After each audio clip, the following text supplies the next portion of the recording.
It's already begun. Circle is not a sphere. Isaiah 40:22. Here we go. Oh, Flat God. Earth. The flat Earth. Oh, no. Are you a flat earther?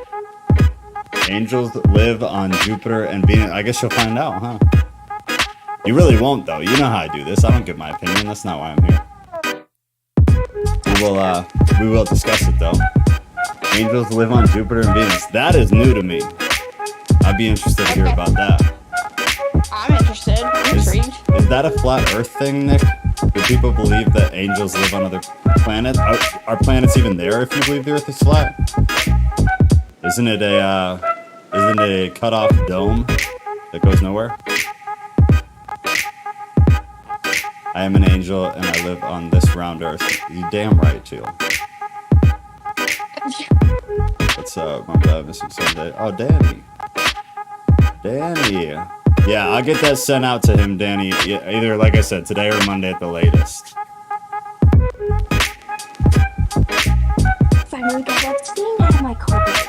I just said that out loud. Oh, well. You sure did. Everybody knows you have very nice carpets. Music is so loud. Okay. That's all y'all gotta say, man. Just say, hey, music too loud. You got it. Yeah, you got it. My carpet. I don't even think they heard you because I had the music too loud, so you're safe. Dope. Flap those Love angel wings, girl. Love it. Thought I saw Drew online, but I might be lying. Drew, I think Thursdays is when he can't come. Or it's Thursday when he can come. And Sundays when he can't come. I don't remember. I don't remember either. I don't remember. Huh. No, Okay. he's not online. Okay, guys, tell me real quick. Is Shannon's voice too loud? Is her voice okay? Is the music too loud? Is the music okay?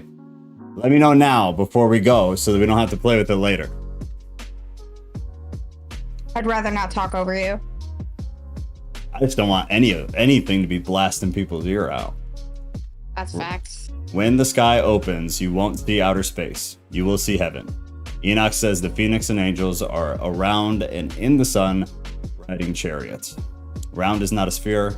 A circle is round. Oh, Nick's going hard. Nick, I'm very excited. You've made me very excited. This will be very interesting. I'm intrigued. Yeah, this is I did a long form kind of weird round table discussion with a group of people about this, and it was very interesting, to say the least. Very interesting. All right, what time is it? 6:02. We'll wait just a few more minutes and then we'll go. There's a lot to go over, and then I want there to be ample time to chat about it. Kind of see where things fall. All right, so while we wait, anybody who is interested, I'm going to throw a link to the Discord in here for y'all. If you ever want to come on and spit like Shannon, you can hear her right now. The reason you can hear her right now is because she's in Discord. She's in a voice channel. So what you can do is you can join Discord. It's obviously free. We don't ask you for money or anything weird. Link is in the chat there. Join Discord. And then if you go down to these little red circle channels right here, streams and lives, you can, sorry, I hear myself echoing in my ear and it's driving me insane. So you come down here, you join the voice event, mute yourself if you're not already muted. If you don't mute yourself, I will mute you, and then I will definitely forget to unmute you, so you will be muted forever. So when you come in, just make sure you're muted. And then when we go to the open discussion, we'll take turns and people can come on and actually talk. If you're not comfortable talking, just use the chat. I'll go through it at the end, and we'll cover stuff that way. Shannon, are you going to be here the whole time, or you got other stuff going on? No, I'll be here. Okay. Will you just keep an eye if anything good goes in the chat while I'm reading? Because I have a lot of notes to go over. Will you just tell me to shut up and look at it real quick?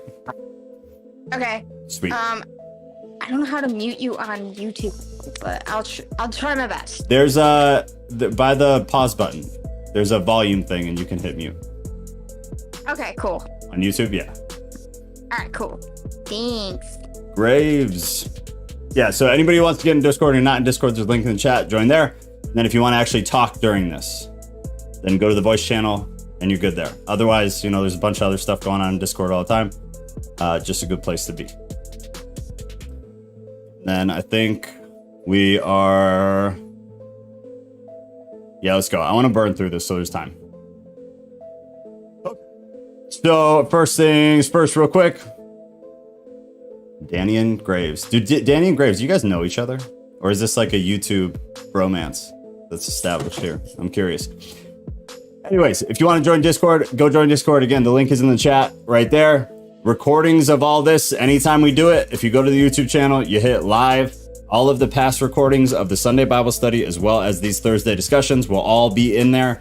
So you can look through them anytime. People are going back and watching the Enoch videos like a lot, which is cool, because hopefully those people will start to catch on and join us when we do it live. And it'll make the conversation a little bit better. Like I said, if you do want to actually verbally come on and talk, it'll be at the end. I'll make it very obvious when it's time, after I go through all of what I'm going to go through, and then it'll be opened up. So if you want to come on and talk, you can. Otherwise, like I said, just put stuff in the chat. We'll keep an eye on it, and then at the end, we'll do like a full conversation, a full Q&A type discussion deal. If you do choose to come on with your voice, please be mindful of not sharing personal details, locations, information, anything that you do not want to be public. This is a live recording. I cannot take anything out, so don't ask. Don't say something you don't want to be said in public and saved in a recording to be used later. By coming on with your voice, you are giving me permission to do whatever I want with the voice. I don't usually repurpose it, but it will live forever on the YouTube channel. Today's topic is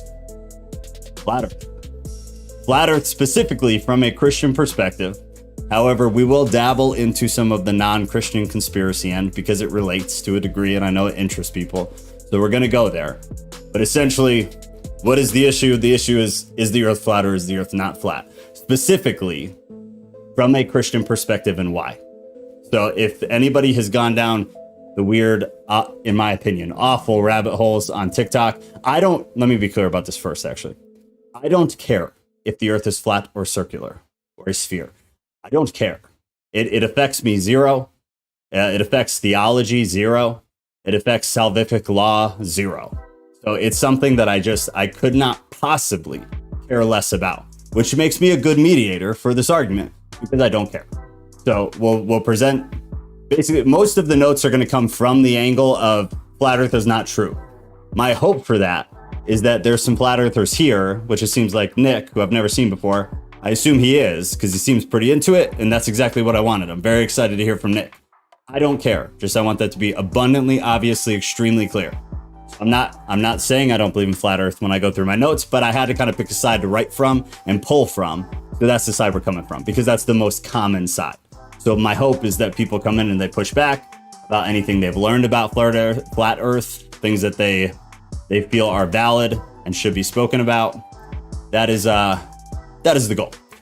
So, against the background of declining confidence in the elites, be that the political, be that scientific, be that religious, generalized elites, this flat Earth theory has lately, but definitely within the past 5 to 10 years, it started kind of butting its head, right? I started seeing it about 5 years ago on YouTube. I'm sure it existed before that. And as of the past couple of years, it's basically impossible to find anything positive about flat Earth on YouTube, on Google. They've done a really good algorithmic job of pushing it down so that it's very, very difficult to find. So within the past couple of years, we got TikTok, right? TikTok's algorithm works differently. They don't necessarily try to control what you see. More or less, TikTok just cares about views. And they're very in the middle about it. From my experience and my understanding of their algorithm is they allow pretty much whatever within reason, and even kind of out of reason, but within reason, they allow pretty much whatever people are willing to watch until the end, they will push that to high hell. And so flat Earth has become one of those things. That is also how Enoch has gotten so much attention over the past handful of years. It's primarily because of TikTok, because it gets shoved down in other algorithms. So unfortunately, it's been noted that many Christians have become completely swept up in the trend of conspiracy. I say unfortunately because there's a very large portion of it that is easy to prove is theological garbage. I'm not saying flat Earth is one of them because I think there are good arguments kind of either way, regardless of which way you personally lean or think there's more arguments. But the problem is that Christians have become kind of roped into this conspiracy island, where now there's a very heavy Christian presence within the conspiracy world. And a lot of stuff in the conspiracy world is just trash, especially when it comes to Christianity.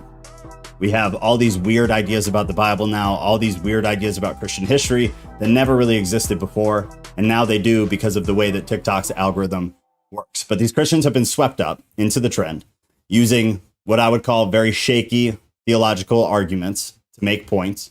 The Christians who claim that, in this case, the earth is flat, and again, I'm playing devil's advocate on the non-flat earth side, but that does not reflect my actual views because I do not care. So they claim that the earth is flat. A single Bible verse is considered superior to any number of scientific arguments, which then takes us into this whole thing is, well, what do we trust more? Do we trust the Bible more, or do we trust science more? And then you have to get into that deeper conversation of, okay, if we trust the Bible more, are we able to admit that the Bible does include errors? Because it absolutely does. Or are we going to look at the Bible and say, okay, it's absolutely inerrant, there's no errors whatsoever, which would put you in a position of having to openly, blatantly admit that things we absolutely know are not scientifically true, or just in reality true, are true because the Bible said so and was written by X, Y, and Z many, many years ago. In response to the concerning trend that we're seeing with things like this, what we're going to do is focus on some of the Bible verses that are most commonly or most frequently referenced by Christian proponents of the flat earth theory. So people who are in that camp, we're going to zone in on those. We're going to go at it from the opposing side. Therefore, we're going to cover both ends and get a fairly decent view of the entire thing. So there are teachers and theologians who have carefully analyzed the subject, and their conclusions are worth the attention of honest and open-minded Christians investigating the topic, which is absolutely true. This is something to look at. It's something to look at. And we're going to talk about later. Doesn't matter. Doesn't matter. But later. Two of these prominent men are Dr. Danny Faulkner, a creationist who specializes in mathematics and physics and has a PhD in astronomy. Also, Dr. Randall Yonker, professor of archaeology and history of antiquity at Andrews University in the US. So the first thing to cover here would be the four corners of the earth. There are 3 verses total in the Bible that are often quoted by Christian proponents of the flat earth theory. The first comes out of my favorite book, and I hope you sense the sarcasm. Revelation 7:1 says this, "And after these things, I saw 4 angels standing on the 4 corners of the earth, holding the 4 winds of the earth. And the wind should not blow on the earth, nor on the sea, nor on any tree." The repetition of the number 4 creates a very obvious connection between 4 angels, 4 corners, and 4 cardinal points from which the winds are about to blow, which would be north, south, east, and west. As Faulkner, one of these prominent, both theologian and scientist, points out, he says, not even a hyper-literal interpretation of the Bible can disregard the symbolism of the book of Revelation. I hope that we all know that, whether you're a flat earther or not. We all need to be open and honest enough to say Revelation is literally just a book of symbolism. It is almost entirely symbolic. Are there literal things in there? Perhaps. Are they the majority? Not even close. Are they 50%? Not even close. It is vast majority symbolism, which is why it's one of the most confusing and obnoxious books to read in the Bible, because you can interpret it about 1,000,000 different ways, and nobody is more right than anybody else because there is absolutely nothing to base it in. You have very little other biblical references to connect dots to make any actual literal sense of it. But as we've kind of discussed since we're going through Enoch, the reason I like Enoch more is because it's less symbolism, but it still ties in fairly well. I believe, as I've told you guys previously, and agree with me or don't, I think Revelation was left in as our prominent prophetic book because it's confusing, because it doesn't give you answers, because it just makes you have more questions. And I believe books like Enoch were taken out because they give you a lot of answers. They give you a lot more answers. That is a personal opinion. I know that a lot of people don't share that opinion, and that's fine. The 4 corners of the earth is an expression, however, that we all also need to be open and honest about, is widely used in a bunch of different languages, but as always, in most cases, it has the meaning is to indicate the furthest point on earth or a great distance, not literal corners, not a literal corner. Plus, the other thing to keep in mind is that flat earthers, most of them, don't believe the flat earth is a square. Therefore, it has no corners. So we have to be able to separate the symbolism. So one, Go again. ahead and take a look at the chat. Okay, is there one specifically? There's a lot of questions. Oh, lovely. Some are about Joshua. You brought up, let's see, there was one about, oh goodness, now I'm lost in the sauce. Oh, what about the squared circle Earth? What about it? I guess would be my response. What about it? And just y'all remember, there's a lot here. So half of this, I'm sure that we'll answer. So some of it I might not answer now because we're going to get to it, and I don't want to have to repeat myself or go in circles. But let me see if there's anything else.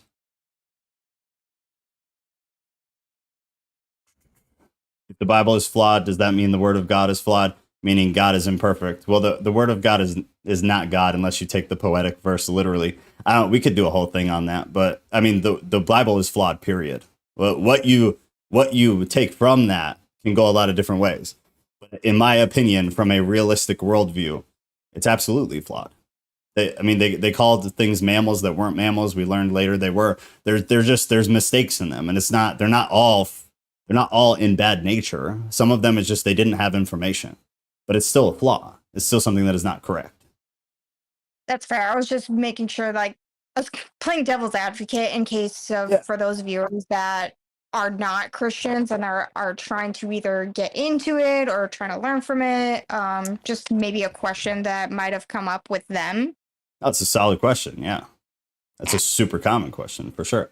I kind of saw something on that just today. Can't say I know anything about it. 24 slices of triangles are the time zones. Oh, I don't have anything about that, but that is an interesting deal. Why are the other planets round? Yeah, but are they, Jalen? That's kind of the thing. If we're being taught that the Earth is round or a sphere, whatever you want to say, why wouldn't, I guess if we're taught the Earth is round and we're taught planets are round, but then you come to believe that the Earth is not round or that it's not a sphere at least, then why would it not make you think that the other planets were also being lied to about? I guess is what I'm saying. So if we're being taught something about Earth that is not true, why would we then take what we're being taught about other planets to be true? That doesn't make sense. It's the same people. So if they're lying, they're probably lying about all of it, right? Joshua did not stop the Earth. He stopped the sun and the moon. Oh, Nick and Teal are going to go at it right here. All right, yeah, I'll come back. I'll come back. Let me get through a little bit more of this. All right. All right, so this is also the context in which the expression. So again, we're talking about the symbolism and revelation. We're talking about that the four corners of the earth it's a very normal turn of phrase that usually is used to indicate either the furthest point on earth or a great distance. It's usually not used in context as literal corners. And again, flat earthers do not believe that the earth is a square. So there are no corners. It is round edged, right? So moving on. This is also the context which the expression appears in the second verse that is often cited, which comes from still my favorite book with full sarcasm, Revelation 28, which states that the devil will go out to deceive the nations,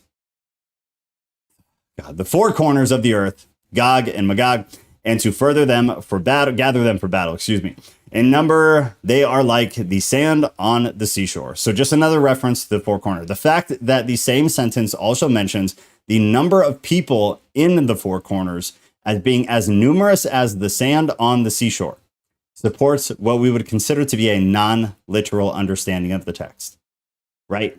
And still, I feel like that's something we're deciding that we should already know. We don't need to decide. We're pulling from Revelation. It's almost entirely symbolism. But if somebody forces you to break it down even further than that, then yeah, if in the same sentence it says four corners of the earth and then says people as great as the sand on the seashore, that's not literal. Let me take that back. It's more than likely not literal. I don't like to speak in absolutes. It's more than likely not literal. So one, you're basing it off of an almost entirely symbolic book.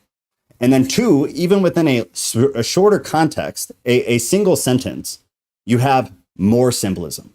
You have a direct illustration of something that is usually not to be taken literal, right? Usually. The alternative, though, is to believe that the text is speaking of 4 literal corners containing a number of people mathematically equal to the sum of the grains of sand on all the shores of the earth. Mathematically, those people wouldn't fit, just in case you were wondering. They wouldn't fit. So then you would have to denote that, okay, well, maybe it wasn't exactly literal, but maybe it was just emphatic to try to say that it was a whole bunch of people, but not literally as many grains of sand as there are on the seashores of the whole world. Sure, but then you're beginning to completely break down the argument right there in and of itself, in my opinion. And again, I don't think this says anything about flat earth theory. I think this says something about using the Bible to decide the flat earth is true. The final time this expression is used in Isaiah 11:12, which speaks of God bringing the Israelites together, stating, "He will raise a banner for the nations and gather the exiles of Israel. He will assemble these scattered people of Judah from the 4 corners of the earth." In many other cases in which the expression appears in the Bible, that expression, there is talk not of a place, but of the actual people who live in faraway lands. That is the more common expression, thus strengthening the non-literal understanding of the expression, the non-literal understanding of that expression. Once the idiomatic use of that exact expression is in a passage is acknowledged, once we've acknowledged the idiomatic use of it, it's really hard to try to say or push or claim that the other similar situation is used differently. So once we've decided idiomatically that this is what this means, if we then don't apply that same rule to other sections of almost or identical situation, it's poor exegesis. You're picking and choosing, we're cherry picking. We're doing what we don't like Christians to do. So don't do that. In some translations of the Bible, mentions of the 4 corners of the earth appear almost 30 times. If understood literally, would not only suggest that the earth is flat, but also that it is a square. There is no cosmology in which the earth is square. Not even followers, like I've said a few times, of the flat earth theory claim such a thing. This, once again, is kind of highlighting the non-literal interpretations of the phrases. So if in these Bibles, because they do exist, where you have more than or almost 30 references to the 4 corners of the earth, if you take those Bibles and say that they're true, it still gives you an outcome that doesn't align with the flat earth theory. It gives you a square earth. And again, the flat earth society or just the flat earth theorists, they don't believe the earth is a square. So now we have 3 possibilities, at least. We have a flat circle, we have a flat square, or we have a sphere, like all of us, most of us, have been taught to believe since a very young age. Now going into the flat surface of the earth, the flat earth society. How are you able to tell if the earth is either flat or round? According to some of the flat earthers, if you climb to the highest point and you can see everything to the edge of the earth, then it is flat. This idea of the ends of the earth, quoted in the Bible, which comes out of Daniel 4:10 through 11, it says, these are the visions I saw while lying in bed. I looked, and there before me are the visions. Look before me stood a tree in the middle of the land. Its height was enormous. The tree grew large and strong, and its top touched the sky. It was visible to the ends of the earth. On a round earth, it would not be possible for such a tree to be visible from anywhere on earth.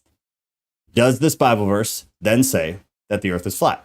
So what is he saying? In Daniel, he's saying there is an enormous tree that is so high it touches the sky, and it is visible to the ends of the earth.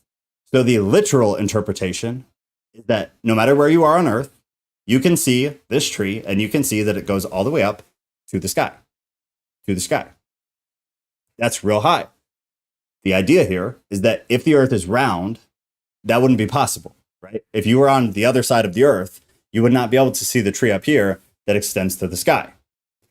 In reality, however, from the non-flat earther side, The text does not refer to a physical reality, and I personally agree with, at the very least, this. It's not talking about a physical reality. Rather, it is the description of a dream of King Nebuchadnezzar. As most of us know, or all of us know, perhaps, dreams do not abide by the laws of physics. Everybody has had a weird dream where you're trudging through a marshmallow forest in your flip-flops and you're screaming at the top of your lungs and somebody's chasing you and you try to punch them and you can't punch them. They're not based in reality. They're not based in the laws of physics. The Bible is actually extremely clear about this passage. I say the Bible is relatively clear about this passage. The dream, as interpreted by Daniel, refers to something completely different to a physical tree on earth. The tree in the dream actually, and again, I adhere to this, a different interpretation that I adhere to is he's talking about Nebuchadnezzar himself. He's not talking about a tree. He's talking about Nebuchadnezzar. If he's talking about a tree, then you're back to is it literal? Is it figurative? Is it an illustration? What is the author trying to get across? And you're stuck in the same kind of normal biblical figurings out, right? Another Bible passage which is interpreted in a similar way is the one in Matthew 4, in which Jesus, tempted by the devil in the desert, is at some point brought to a very high mountain, where the devil showed him all the kingdoms of the world. The same logic we just applied to the tall tree would then be applied here. If the whole earth could be seen from the top of the mountain, we would conclude that the earth is flat, right? It makes sense. However, if there was a literal mountain from which the entire earth could be seen in Jesus' time, where is this mountain? Where is it now? And why can't anybody see it? Is it a magical mountain that receded into the earth? Where is it at? There is no evidence in Palestine's geographical history or any literature for the existence of this mountain that is higher than any other mountain in the world from which you can see the entire world. So in that kind of situation, you have to be able to recognize that the situation recounted in the gospel includes supernatural elements, which is it's not weird. It's not odd. It happens all the time. The Bible is full of supernatural elements all the time. Something Luke also alluded to, actually, when he says that the devil showed Jesus all the kingdoms of the world in an instant. That is a supernatural element. For us to be thrown off or made to question or wonder about supernatural elements from a book that is absolutely chock full of supernatural elements is weird. It means you're cherry picking. You're picking and choosing which supernatural elements you want to take literal because they feed what you want to believe. That's not the thing to do. It's not the thing to do. All right, I'm going to look at the chat real quick, and then we're going to go into the firmament. And then after the firmament, then we'll go into the Bible, a little bit more on flat earth theory, a little bit of history of it, and then we're going to hit some Disney conspiracy flat earth stuff. Just because I know you're going to love it. That's really the only reason why. All right, let me see real quick if I've missed anything here. All right. I don't know. I've seen Saturn through the Griffith Park Observatory before, and it definitely looked like a sphere. Yeah, but Danny, do the manufacturers of telescopes put filters on the telescopes to make the planets that are otherwise flat and square, make them look like sphere?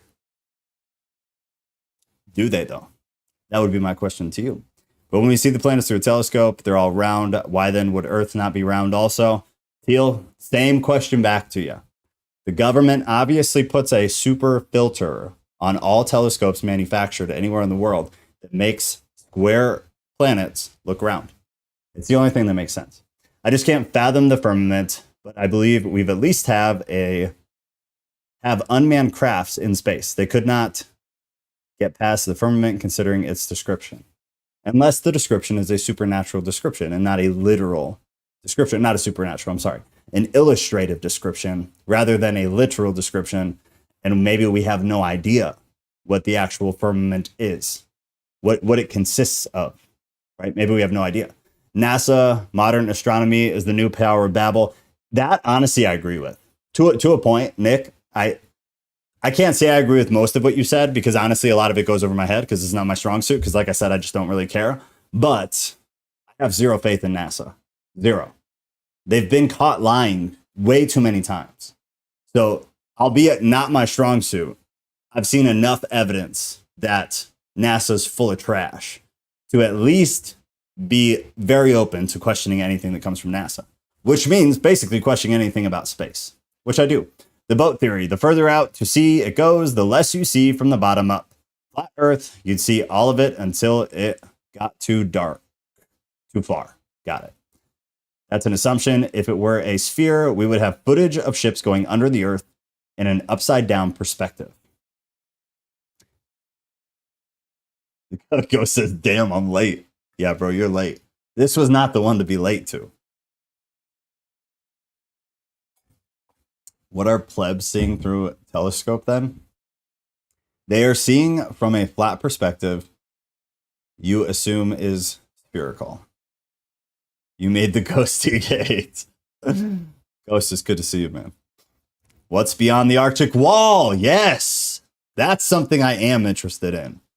That is something I'm interested in, which I get how it ties to the flat Earth idea, but I also believe you could be very curious about the Arctic walls and still believe the Earth is round. Just to be clear about that, I'm real interested in the Arctic wall thing. That is a conspiracy I'm very, very, very, very interested in. Fisheye lens. If a toroidal field isn't flat, then the Earth isn't flat. Solved. Boom. Ghost solved the entire stream in about 30 seconds flat. Don't forget Adam and Eve theory. Adam and Eve theory. Show me footage of ship going under the Earth upside down. You can't. Okay, there's no real way to argue that. Why did NASA stop exploring the ocean? This is what I want to know. And then I'm going to go back to reading and going through the notes. This is what I want to know, though. Why have we not gone back to space? Like, I get what Elon Musk is doing, cool. But we made a real big deal years and years and years ago about how we had the technology and capability to go to space, and then we went to space, right? Now we literally are so technologically advanced. We're about to have computers take half of the world's jobs. I have used AI extensively. If you have not, it would scare the absolute shit out of you. And excuse my swearing. It is horrifying. It's horrific. So if we have AI that could literally replace me, it could write all my notes for me, and I have tried it. Why have we not gone back to space? Publicly. Like as a big America thing, like America, let's go to space. It was a big thing. It's ridiculous. That part I find absolutely ridiculous. I'm getting my tinfoil hat ready. They are seeing ships go under the Earth, obviously. What is that? What do you mean? They're seeing ships go under the Earth? A picture of ships going under the Earth wouldn't work because these ships can't sail through Antarctica. Also, if there was no continent there, a picture of the ship would look a picture. Like a picture? The firmament glass dome. Arctic Treaty exists so people can't find the firmament. So from Nick, since you're here, and I appreciate that you're here genuinely, I'm not being sarcastic at all. I'm very happy you're here because you come from the other side. It seems like everybody's kind of arguing with you. I just want you to know, Nick, I'm super happy you're here. I love you. I appreciate you bringing your perspective because that's what I was hoping for. So is the flat Earth idea then, is Antarctica just below the firmament? Is that how that works? Because the flat Earth maps, I like from memory, I don't remember seeing them like that. The Arctic Circle is the boundary. Okay, so it's like Earth, people, trees, blah, blah, blah. And then the dome second question, is the dome the firmament? Or does the dome preface the firmament? So is there a dome and then firmament outside the dome? So if you pierce the dome, do you hit the firmament? Or is dome just another term for the firmament? Because I've seen that go both ways too, depending on like who you're reading. All right, I'm going to go back to this. You guys keep being crazy, and I mean that in an endearing way. The firmament in the cosmology of the flat Earth, I might answer my own questions here. A disc-shaped planet is covered by a dome whose edges stop just beyond the 45-meter-high ice wall of Antarctica, which surrounds the Earth. The stars are fixed on this dome, while the sun and the moon, which are only about 50 kilometers in diameter, revolve about 5,000 kilometers above the Earth. 1 second.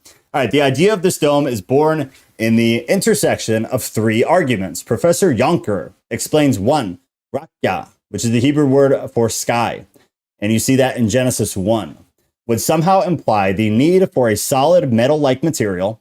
Two, subsequent translations of the biblical term in the Greek, stereoma, the Latin firmamentum, versions keep the idea of a solid material. Three, ancient Jews would have supported this cosmology like their Mesopotamian neighbors.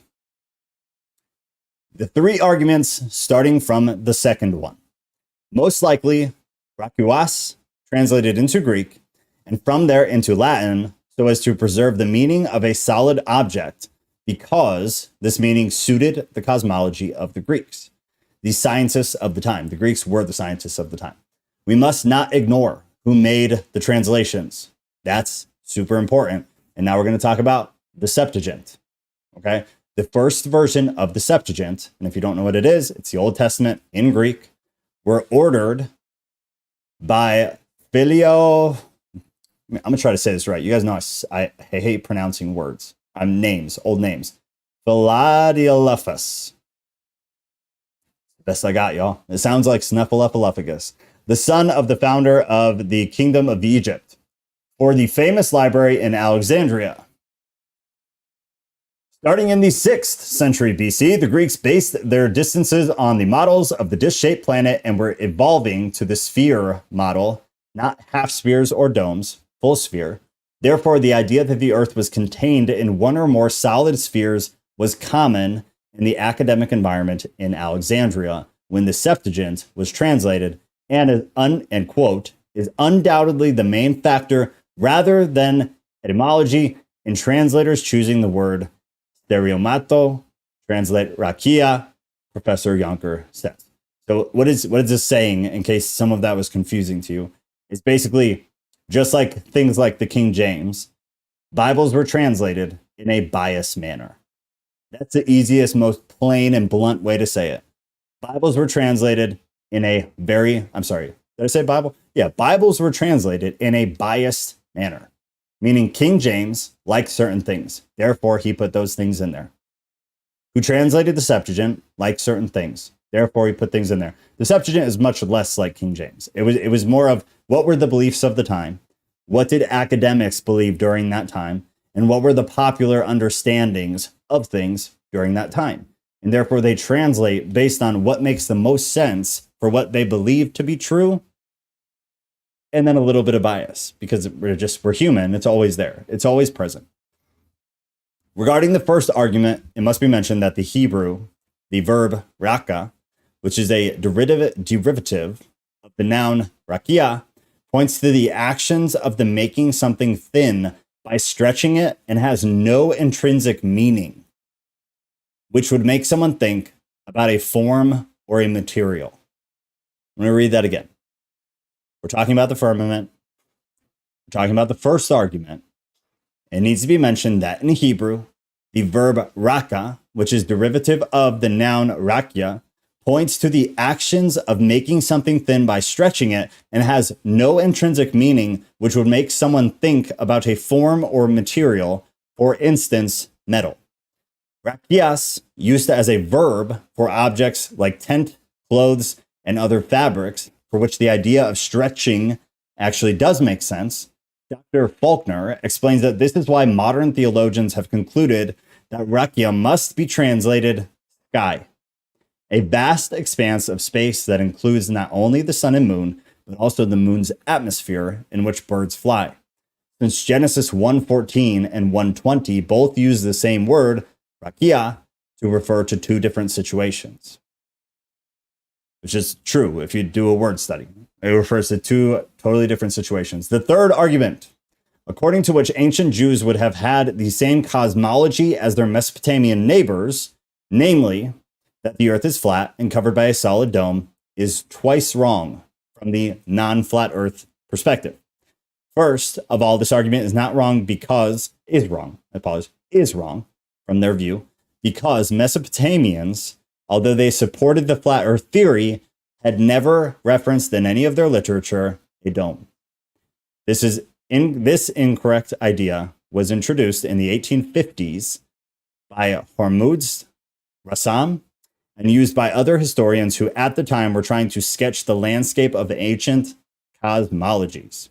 According to them, during their Babylonian exile, Jews would have assimilated these ideas into their cosmology. However, in 1975, when the specialist in the Theology, W.G. Lambert, tried to establish the origin of the idea that the Babylonians believed that the earth was covered by a dome, Lambert did not find any historical proof until the works of the Assyriologists, specialists in the second half of the 19th century, which is way too young. The first ones to translate the Babylonian word for sky as celestial vault. Celestial vault is the Babylonian word or term for sky. On the contrary, the Babylonians saw the cosmos as a series of objects, flat layers piled upon one another and held together by ropes. If you ever Google a picture of it, it's kind of wild. So look at it. Flat layers piled up one on top of the other, and they are held together by ropes, like stringed together, with no mention of a tri-dimensional dome. The reality is that there is no term to describe a celestial vault in ancient Mesopotamia. So this idea that the Jews would have contracted this flat earth ideology or theory from Mesopotamian neighbors in their areas, from their view here, they're saying is inaccurate because we didn't really have any depictions from a Babylonian or Mesopotamian end until like really, really, really late. The 1800s, but more so the 1900s, which is entirely too late to try to apply it to ancient Judaism.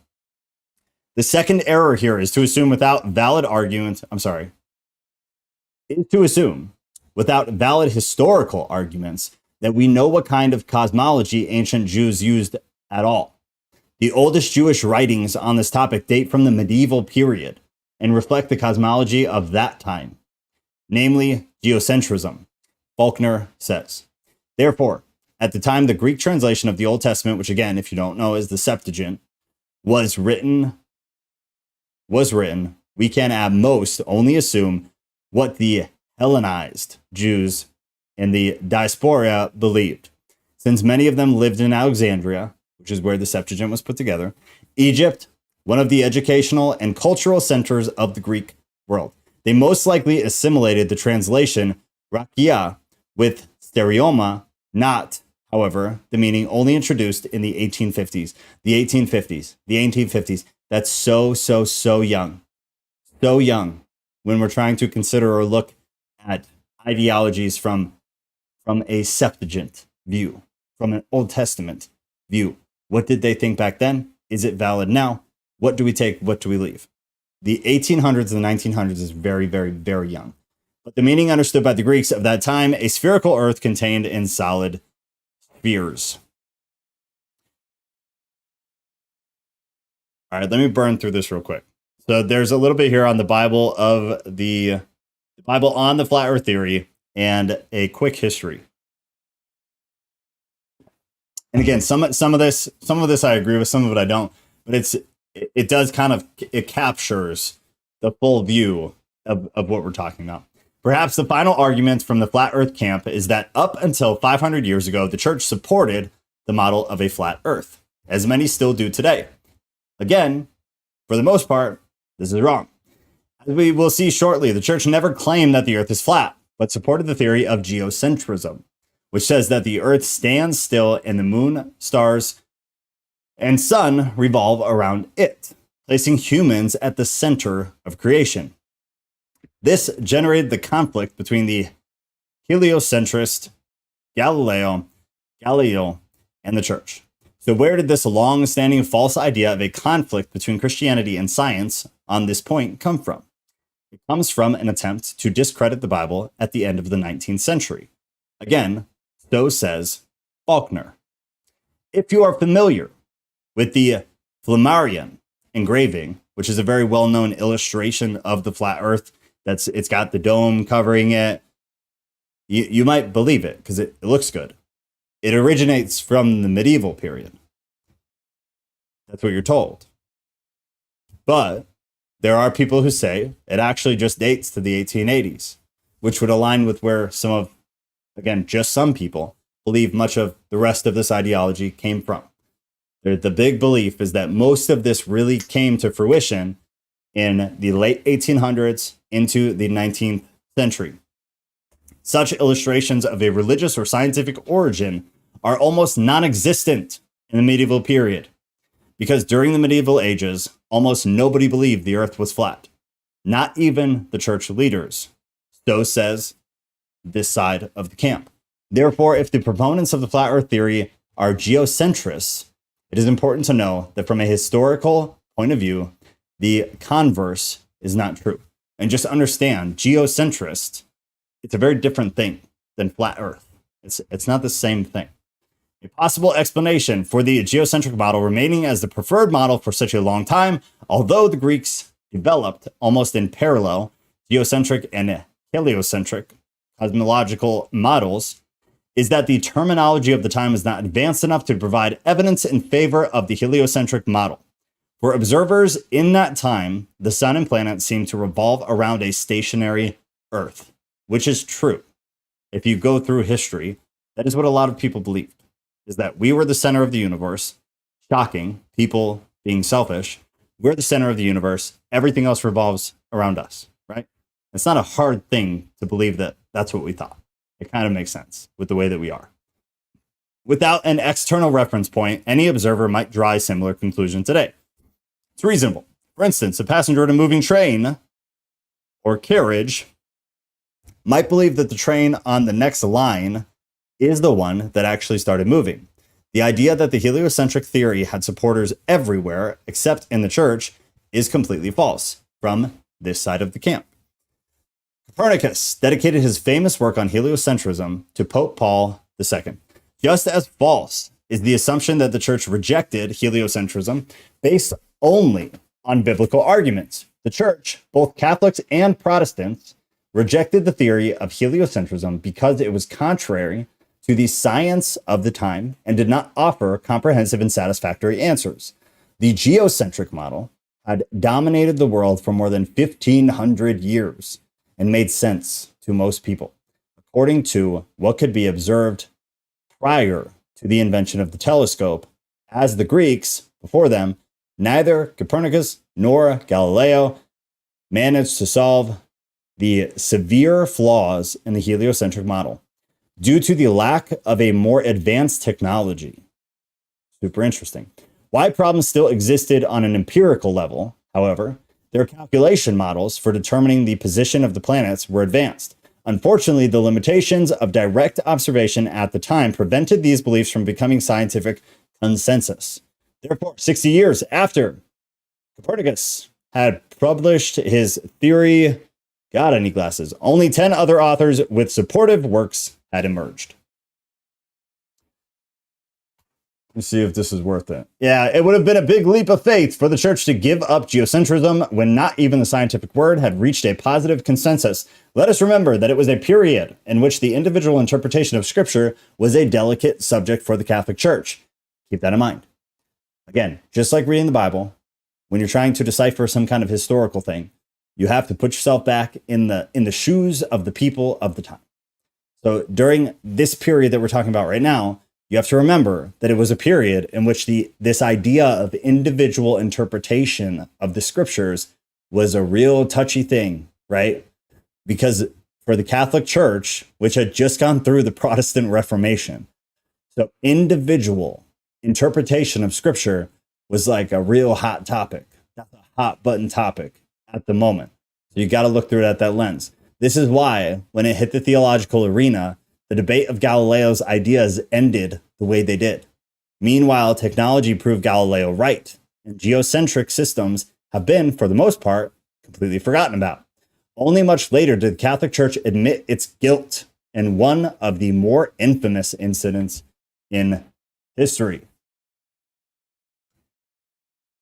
Okay. So let me look through the chat real quick. I got a video that I want to play you guys. It's like 2 minutes long.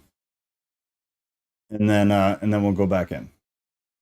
And then we'll open like discussion. That's most of what I have that I feel like is worth bringing here. Let me go through that actually real quick. The Bible does not promote a specific cosmology. It is people who put together different passages to make up a cosmology. The fact that it does not promote a specific cosmology may even be a good thing, and I absolutely agree with that. If the scriptures supported a specific cosmology, ancient or modern, those who believed otherwise would have had reason to renounce the Bible. Some do this today because they learn from unreliable sources that the Bible teaches the earth is flat. Again, remember, this is from an anti-flat earth ideology. However, as discussed above, this is not what the Bible teaches, but what people have read into it from their view. Now, from the flat earth view, it is what the Bible teaches.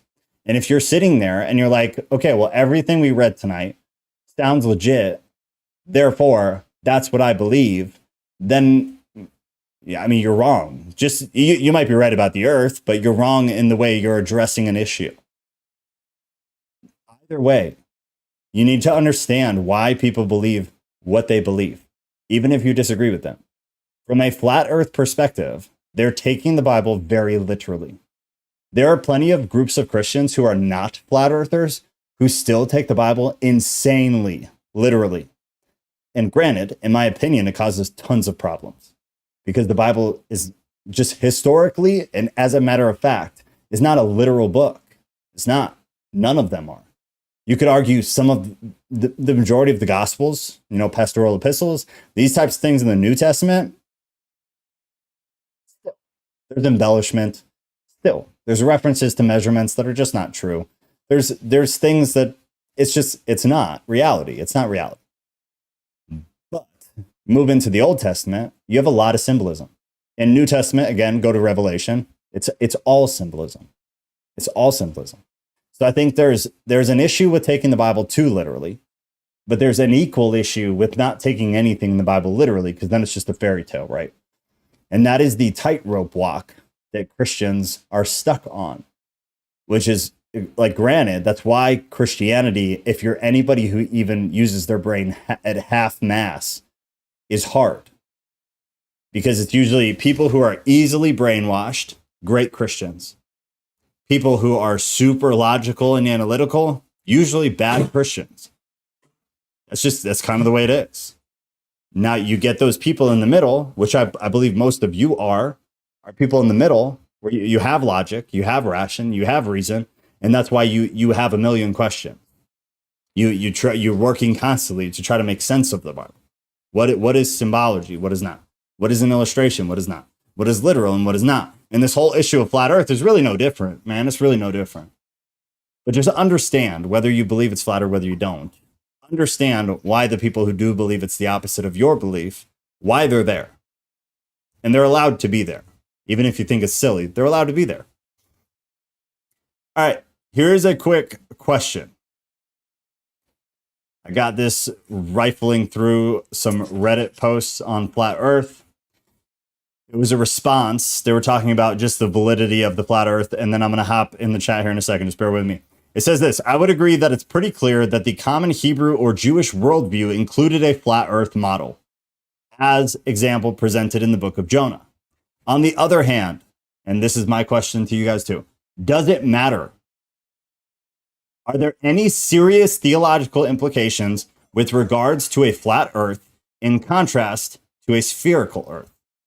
Does the overall message of God's self-revelation change if we compare a flat earth model with a spherical earth model? Does it? That's what I was saying at the very beginning. I don't care about this because it changes absolutely nothing. Is it a fun thing to know or like a fun thing to try to learn about? Yeah, sure. Sure. Does it matter? Theologically, does it matter? Spiritually, does it matter? Does it matter about anything having to do with God? Anything having to do with the Bible? I mean, I would argue no, right? But that's the biggest question here, is does it even matter? Now, I'm going to scroll up and see if there was anything big I missed. Yeah, Nick, that's a good point. So I mentioned this in a short that I did yesterday or today. I can't remember. But so that, what is it? Genesis 1, 6, and 7, Nick, I think, where it mentions the firmament, right? Where you have the waters below and you have the waters above. And one of the most common ideas for flat Earth is that the Earth is this circle, right? And it's flat, obviously, and it's held up by pillars. Then you have other people who don't believe the pillars are there and it's just kind of floating or whatever. But that was a common belief of some of the older flat Earth people, is that there were pillars holding the flat Earth up, and then it had the firmament, and there was water below, and that the firmament was like holding the water above. It was a separation. And if you read certain translations of Genesis, that's what it says. That's what it says. It is what it is. But again, you guys know I'm not a person who takes Genesis literally to begin with.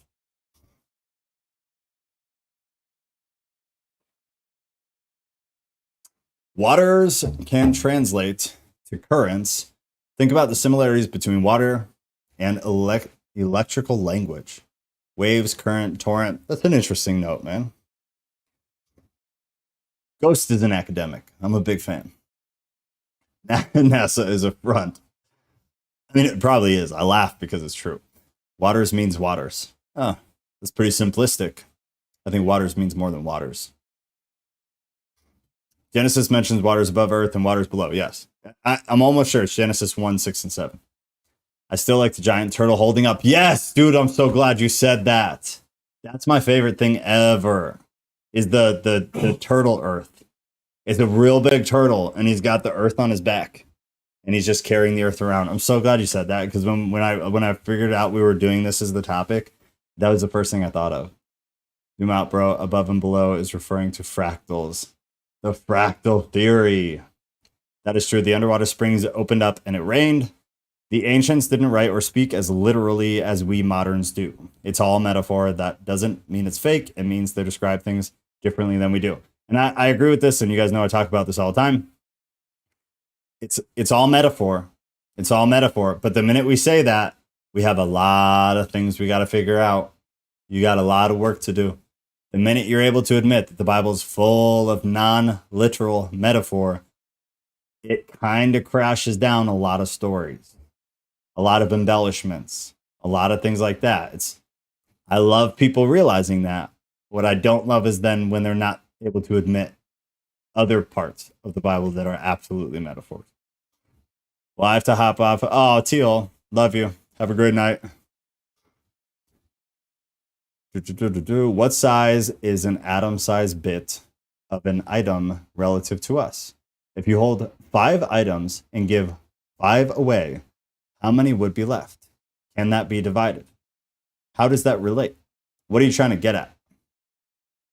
Or is this just a riddle? Either way, I'm a fan of the question. The whole translation was guesswork. I mean, a lot of the translations had guesswork. That's kind of just the truth. Atoms can't be divided beyond Planck length. Okay, got a bunch of scientists in here or what, man? Jeez. Atoms don't exist? What? Explain, Nick. Explain. Atoms don't exist. Yo, this is getting wild. I need to make popcorn when we do topics like this. With what we know by looking through a lens, atom is a size relative to the size of the size of something. Atoms may not exist in the way we thought 100 years ago, but they actually do exist. Do you think electricity is also fake? Nick, honest question. If you have five, give 5 away, you hold nothing. Oh, if you have 5, then give 5 away. You hold nothing. If you don't have something, then it cannot be divided. It's because you don't have anything. I'm very excited for where this is going to go. Ghost, you got this, man. You got this. A solid argument, fam. I'm destroyed. Jesus Christ. Yeah, don't tell them to play nice. They're doing exactly what we're here for. I mean, yeah, be nice. Be nice. That came out very poorly. Be nice 100%. But this is, I feel like it's relatively respectful. Could be relatively respectful. I mean, nobody be an asshole. How about that? Don't do that. I haven't seen that yet. But the banter back and forth, like, go at it. There is zero tolerance for disrespect. 100%. Stay respectful, 100%. But the light argument is totally fine. It's 100% fine. The minute it goes off the rails, then yeah, shut it down. Ghost, I'm trying to learn your model, bro. No need to get in your feels. Oh, okay. So you got 1 of 1, 1 of 2, on up to 9. Then said the tens, 1 of 11, and up to this said, Timothy, you got to slow down, man, because the typos are really throwing me off. I'm into this back and forth you guys got going on, but keep it clean. Keep it clean. When someone comes at me insincerely or sideways with dumb questions, they learn they are being like a jackass. Well, welcome to the internet. You guys would be shocked if you saw the stuff that people say to me when I'm trying to talk about God. It's wild. Brush it off. Gotta brush it off. But if anybody's being a jackass, quote unquote, you can leave. That's fine. Or you will be forced to leave by somebody who has that ability. We need to have a debate. I will mediate. We will get Ghost and Timothy on a live debate. I would love this. I feel like it may matter. Would it not change some interpretations? Kat, what do you mean? You feel like what may matter? I probably missed it. I'm trying to catch up best I can. Does change the energy flow, go flat versus sphere, different vibrations. I mean, true. That's true. That's a good point. It does change the energy flow. But still, at the same time, if we don't know whether it's flat or spherical right now, then it doesn't really matter. I mean, if this is our reality and there's nothing we can do about it, if we live on the turtle on the flat earth, then this is the energy we have. So whether it's actually flat or actually circular, it doesn't matter because we've been functioning off of whatever this actually is, its energy the entire time. So if I found out it was a sphere when it was really flat, it doesn't change the energy. It's because it didn't change. It was always flat. I just learned that it was always flat when I thought it was a sphere. So the energy wouldn't change. If we were able to change the function of the earth from flat to spherical, then that would matter because then that would change the energy. But just me understanding that what I thought wasn't, doesn't change that I had that energy the whole time to begin with, right? The pillars are electromagnetism, just like everything else. Water and air are both all the same elements. What? Water and air are both all the... Oh, okay. I read that wrong. Look, Echo said Turtle Earth. I think I may have found my next tattoo. Yeah, Kat, if you haven't seen the Turtle Earth pictures, you need to do a quick Google search because it's fantastic. Sarah, I love you. Have a good night. My experiences tell me that it's flat. Robert, you can't just say that and walk away. What experiences tell you that the earth is flat? Is it because you never feel like you're walking over a curl? Is that what you're saying? I see a sly joke coming from that, and I'm here for it. Don't go there, Joe. Where did I go? Where did I go? Read on. It was the name calling. Oh, I totally missed the name calling. I missed the name calling. I'm sorry. Motors Big and Small, 1971, and look up the Circle of Magnetism, 1968. All right, Timothy, you got it. I will look these things up and read them later. Boom, note saved. There's no ET. Flat versus sphere may change interpretations. You mean interpretations of the Bible? So if the earth is flat, we would interpret the Bible one way. And if the earth was a sphere, we would interpret the Bible a different way. Is that what you're saying?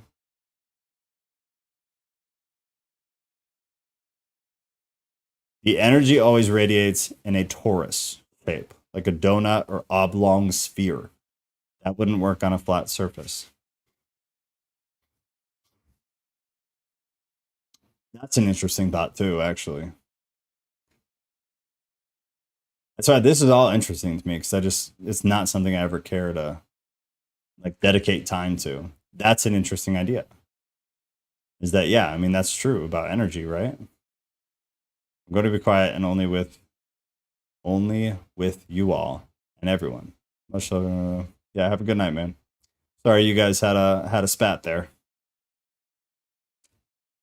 I didn't see anyone call anybody names though, so sorry. Otherwise I probably would have shut that down and not egged it on. That's my bad. I see my part. I apologize.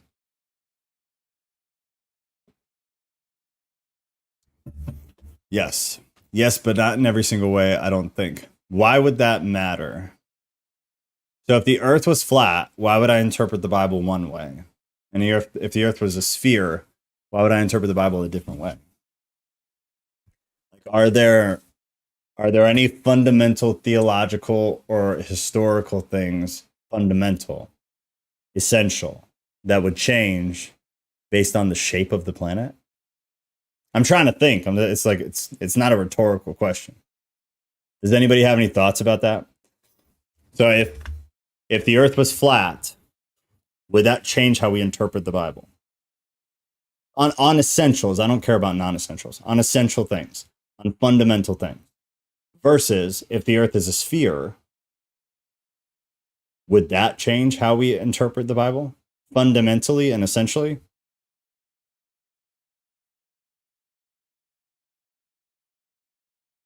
Our knowing if the earth was flat or sphere wouldn't change the energy, but it would not work. And we'd be different creatures with different energy. Yeah, that makes sense. And then what Ghost said, the energy always radiates in a torus shape, like a donut or an oblong sphere. That wouldn't work on the flat earth. That all makes sense. I get what you're saying now. Yes. So the idea then is that the energy wouldn't exist. Therefore, we wouldn't exist. That's like, I don't know, to me, energy is like twofold. Energy is like a spiritual thing, and energy is also like, I mean, still a spiritual thing, but like interpreted in a scientific manner. So is the idea that if the earth was flat, which phone is ringing? Oh, geez. If the earth is flat, the energy would cease to exist. I mean, it wouldn't have ever existed, but it's not possible to have energy like we currently have if the earth were flat, because the energy wouldn't be able to radiate. Yeah, the earth shape is irrelevant when it comes to salvation. Yeah, salvific law, irrelevant. Theology, irrelevant. Curiosity, relevant. But it's a non-essential thing. Curiosity is a non-essential factor. I don't care if somebody calls me a name. I'm not that fragile. I agree. It's just lame in this setting. I'm glad we are all in agreement of that. Yes, it would. The planet expanded from within itself on the third day of creation, out from the sea, like popcorn. It would be significant if it was flat.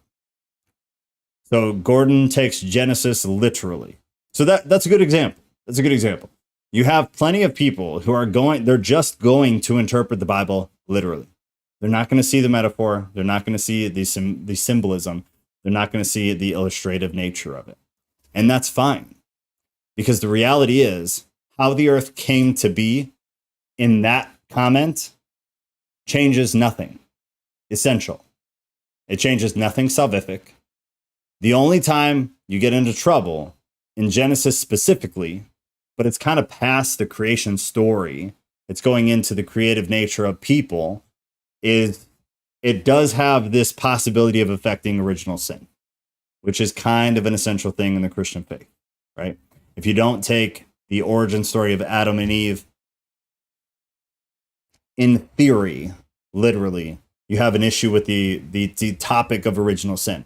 However, you can say that the Adam and Eve story is a non-literal illustration of the origin of original sin, and then it keeps it intact. I don't want to answer simply because I'd derail the whole thing, but in essence, there's maps of land surrounding land masses that we know of, like past the ice wall. Oh, I remember. You showed me those. You should have given me those. I would have popped those up. Flat Earth, Christianity, and the bigger map that I can't remember the name of, then yes, it changed things. Girl, you should have given me those. We could have got into that. I'd like to bring flight paths to your attention. They don't make sense. Saw a video about it a long time ago, and man, makes you think. Yeah, actually, I've seen some stuff about the flight paths that kind of made me wonder. But I also, like, not a scientist. I don't deal in international relations. Where you're allowed to fly, at what time, when, how high, stuff like that. Nor do I deal with, like, geography. So for me to listen to some dude who also isn't any of those things tell me why flight paths don't make sense, I have a tendency to try to tell myself, like, dude, the same for you. You're not going to be the one to figure this out, Joe. But it is interesting because it doesn't seem like it makes any sense whatsoever. I've never cared about if the earth was flat or round. But this is also interesting to hear. Yeah, that's kind of my thing. Like, I'm in it right now, and I'll forget about it later. It doesn't directly affect me. So why would God create all the planets to be a sphere except for Earth? But that's just like earlier somebody said that. Why do you think they're all a sphere?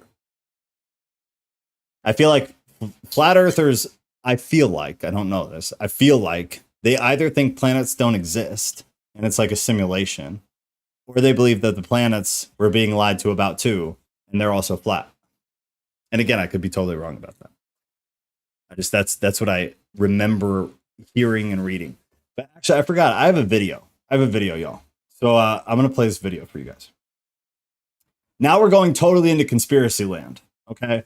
We're going to move away from the Bible for a minute so everybody can chill out. Nobody calling each other any names. I'm going to play a video.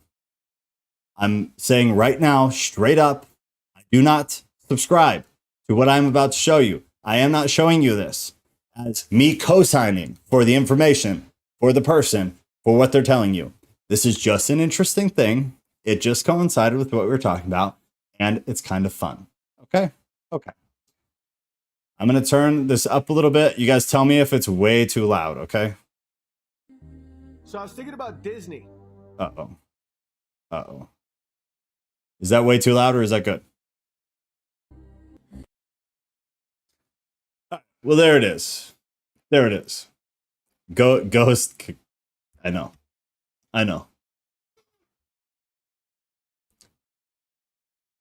It just, well, does it show he's a flat earth? I mean, I guess, right? The firmament. The thing though, guys, too, is like, I have heard of an argument from non-flat earth about the firmament, right? And they'll still just take you to Genesis and say that the firmament is what separates the waters from the waters. And what they say the firmament is the atmosphere, what we call the atmosphere.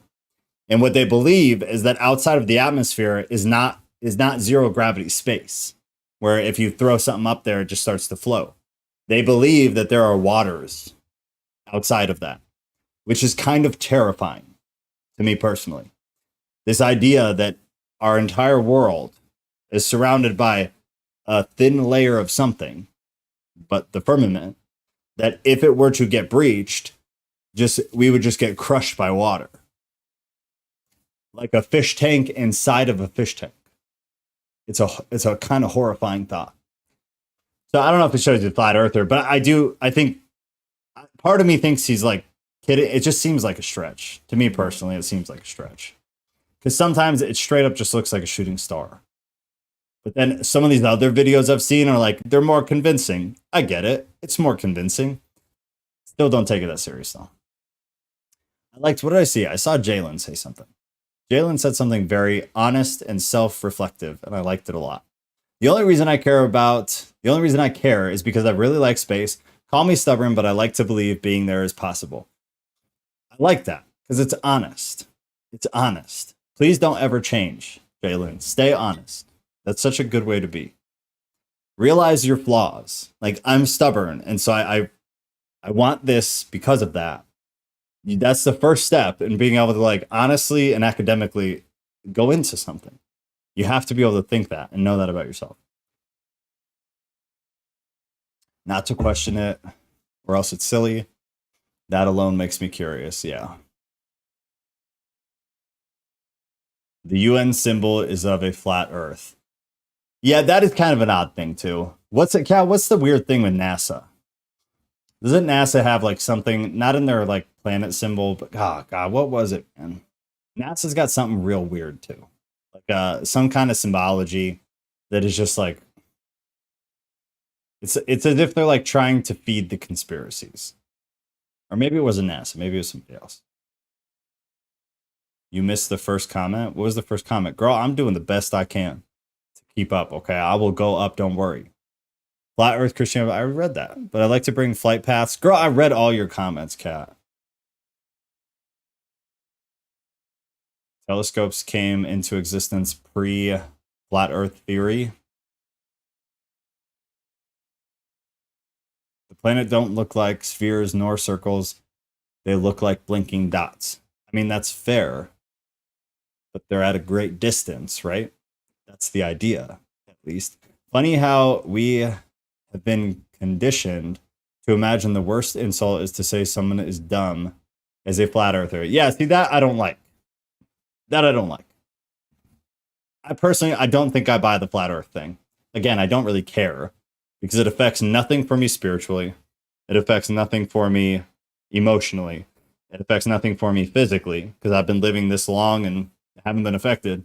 And it affects me zero theologically. These are all the things I care about. It doesn't affect those things, at least not that I'm aware of.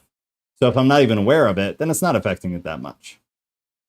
If some kind of evidence came out that was like, hey, if you guys all realize that the earth is flat and y'all get on the same page, you can go past the Arctic wall and you will be in heaven.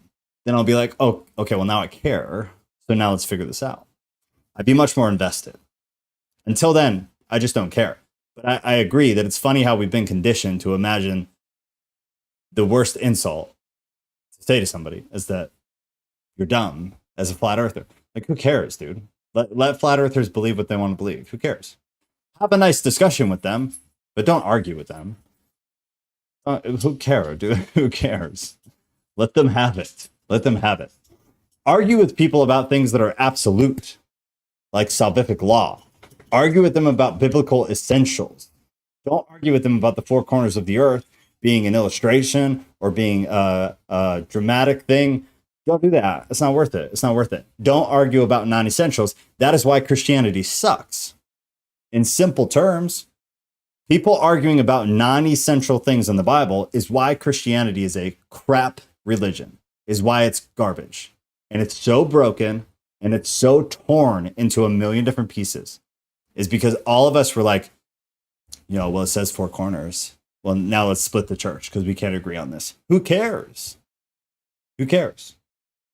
Split the church on essential doctrine. Essential doctrine. The minute it affects salvation, it's essential.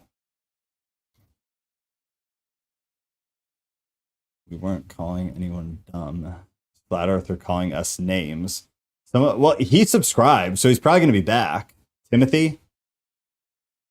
They both, it was a snooty back and forth.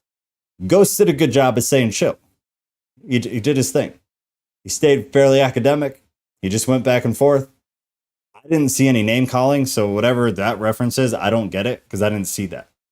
I saw them being kind of testy with each other, but that was about it. And there's nothing wrong with that. You're allowed to be a little bit emotional having a conversation. That is okay. But if somebody snaps, that's a different story. Also important to note, Disney is literally its own world. Can't see anything from outside the park. No airlines can go overhead. It's incredibly protected. Is that true? Can you really not fly an airplane over Disney World?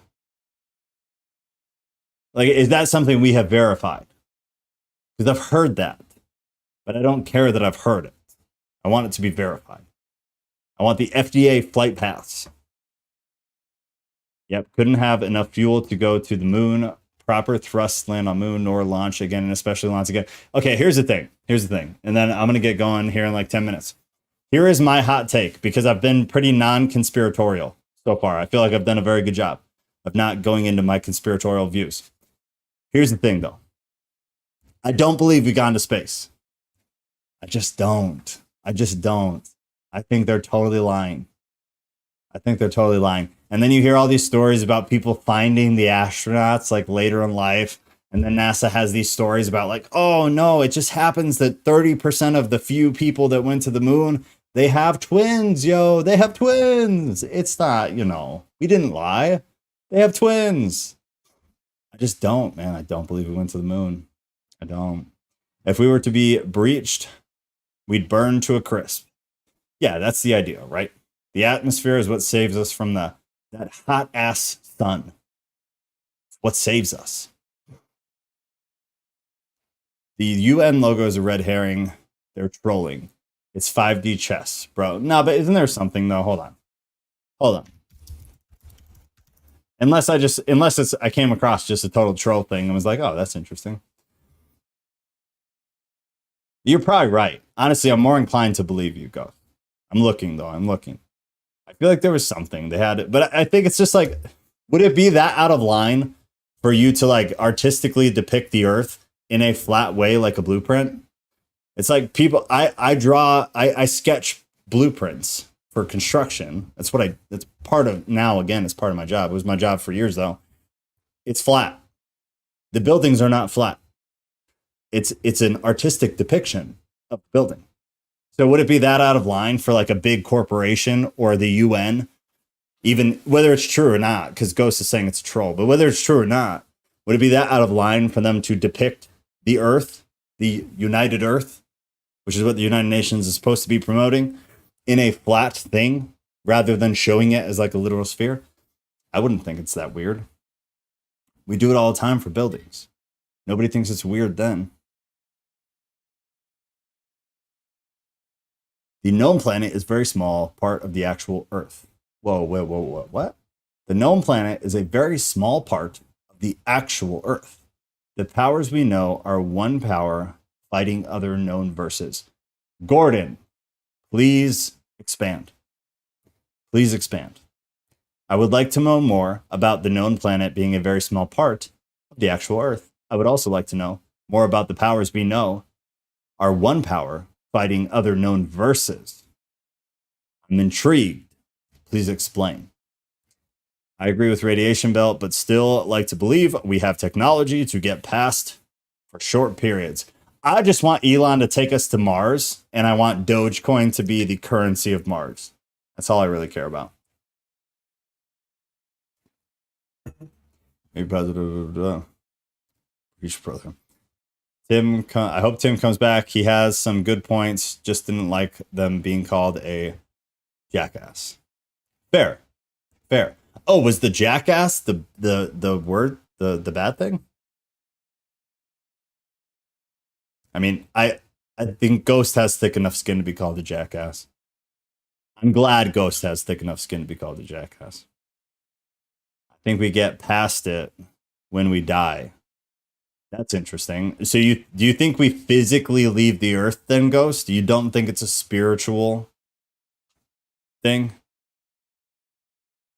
That's interesting. I'd be very curious to see more about that. So Ghost thinks that when we die, we go past the atmosphere.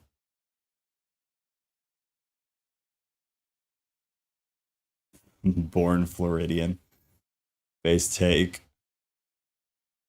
Ghost Bait brought balance to the discussion, for sure. He always does. He has been a fantastic addition to this whole thing. Okay, he's been nothing but just fabulous. 100%. Everyone, everywhere living, someone had to come out and say something. There are whistleblowers everywhere. Yeah, but they did. Wait, is that in reference to my ramble about astronauts being found later? No, the UN logo actually is the flat Earth. I'm just saying they did that deliberately as a bait. Okay, and that's what I was talking about earlier. Is like, I feel like some of these big, elites, if you want to use the word, They egg on the conspiracies. So then that leaves you in one of two places. Are they doing it in order to make the crazies look crazier? Or are they doing it to be putting truth out in plain sight? Not with flat earth, because I think most of us agree on flat earth, but with other things. They do these things in plain sight. And I feel like it's just so you don't see it, or so you become conditioned to it. It wasn't regarding y'all's. Sorry, I hadn't removed. It was sent at those and to let others know regarding them doing stuff and such. I'm sorry, Timothy, that makes no sense. Unless I'm being slow right now. Try to slow down so it comes out the way you're intending it to come out. I'm glad to see you back, though. Genuinely. You should have a convo with Founded Earth Brothers. That would be a good show. Is that like a podcast or something? I got asked to go on some small podcast. I think they want to try to back me into a corner on Christianity, and I'm all about it. So I'll be doing that soon. Oh, him's sake. What's going on, man? If people knew that we live in a firmament, they would have to surrender to the idea of a God. Why is that true? I mean, of a God. Okay, yeah, true. Of a God. I mean, either way, you have to surrender to the idea of a God. Nothing, something cannot come from nothing. So says science. The atheist belief in and of itself is so nonsensical. It's ridiculous. It was Nick who called me a jackass, not Tim. Oh, my bad. My bad. And Nick is gone. Well, that's fine. That makes a lot more sense, actually, too. Because he was very into the things that he was saying.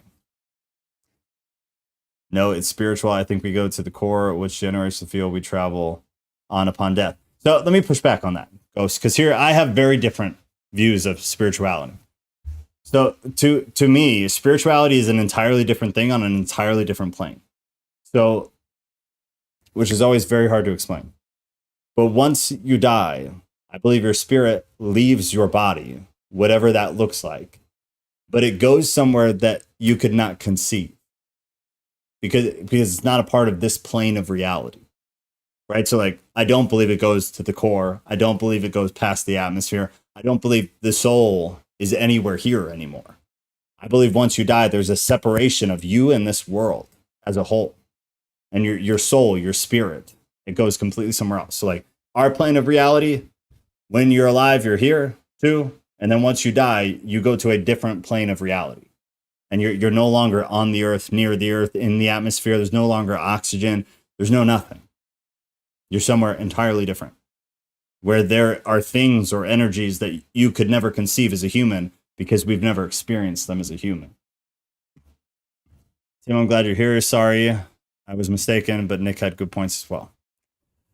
If the earth is flat and we've been indoctrinated to believe otherwise, what does that say about all other things we're unable to question without judgment? Well, that's the issue, right?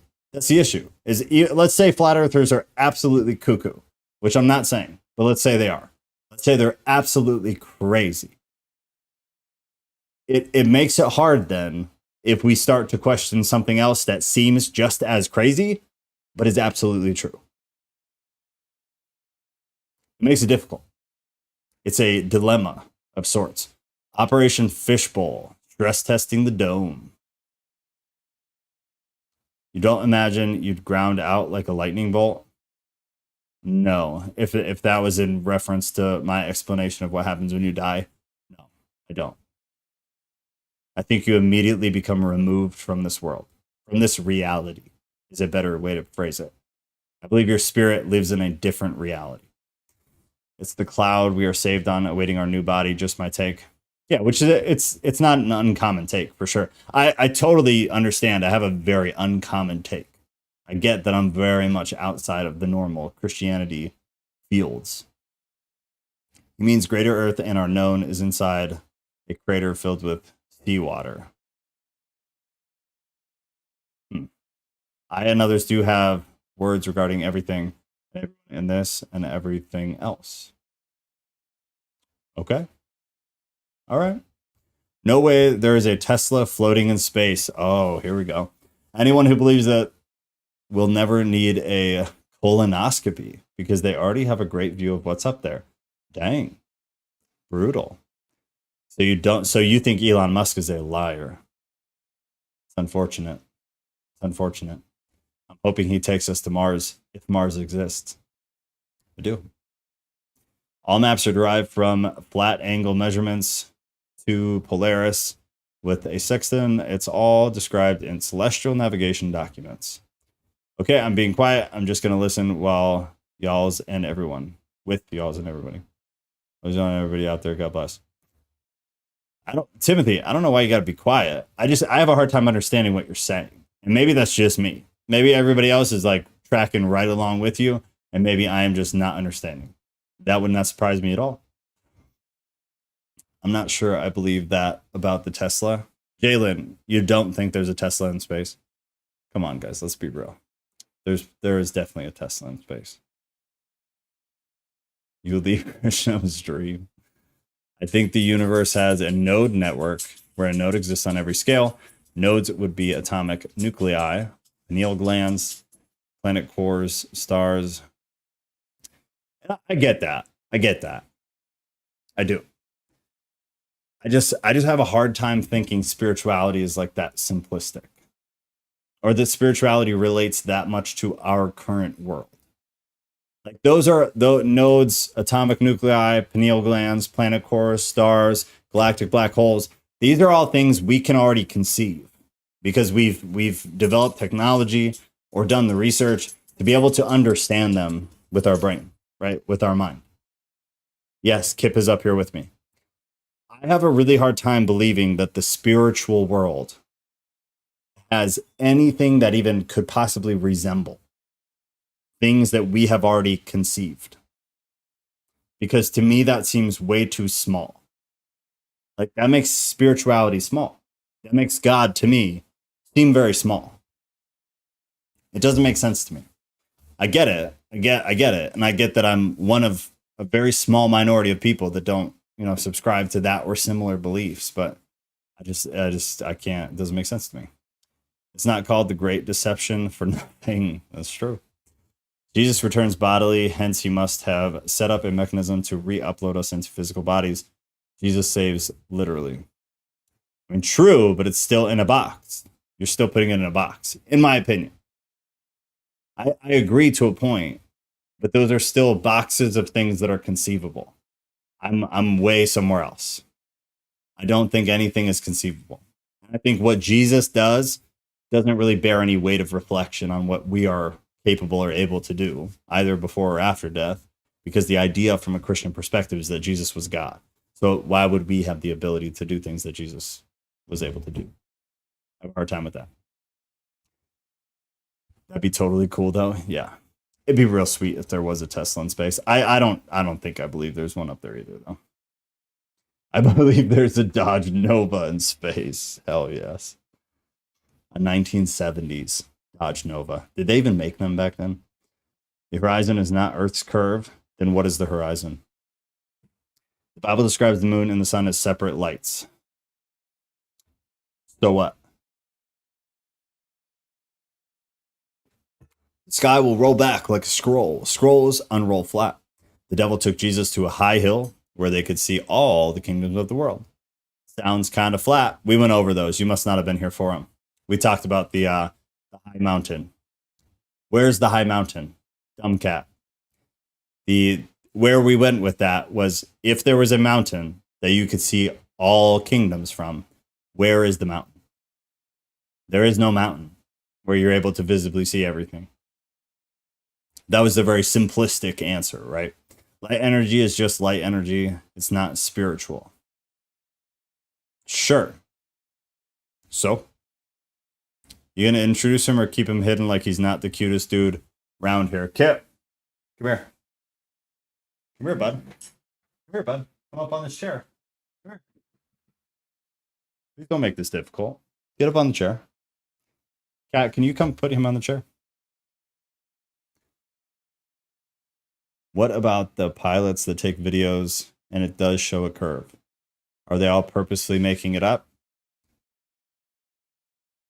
It's spaghetti time. God, that sounds so good. I'm so hungry. Cat, what's for dinner? The universe is a box.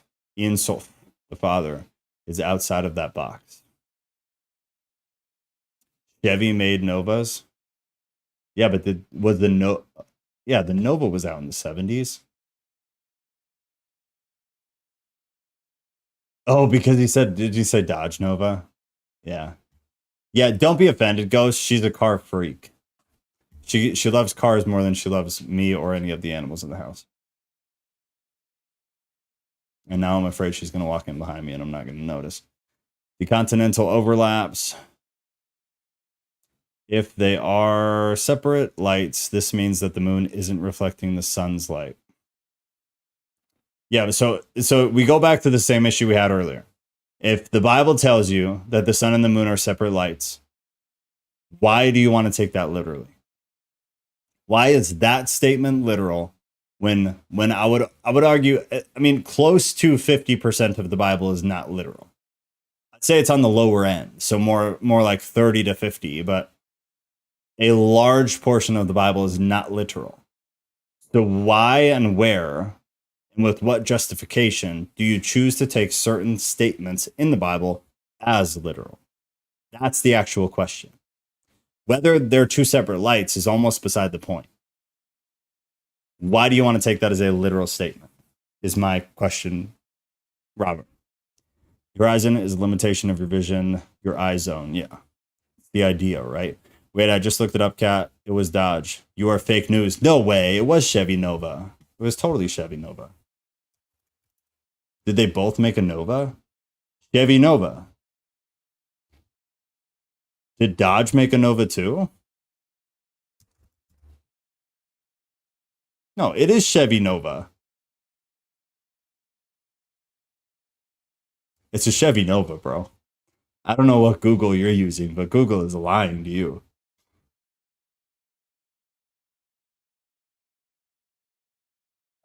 If they're separate, the curve thing has to do with the light and such. Yeah, it's like, I remember watching a video about it. It explained it. And it makes sense. And you can test it to a degree with water and with a flashlight or something. I watched a video about. So you can do like small samples of testing how like light bends and how it bends and connects with your eye. I mean, you can put them on the chair or you can not. It's up to you. We're going to get off in a few minutes, though.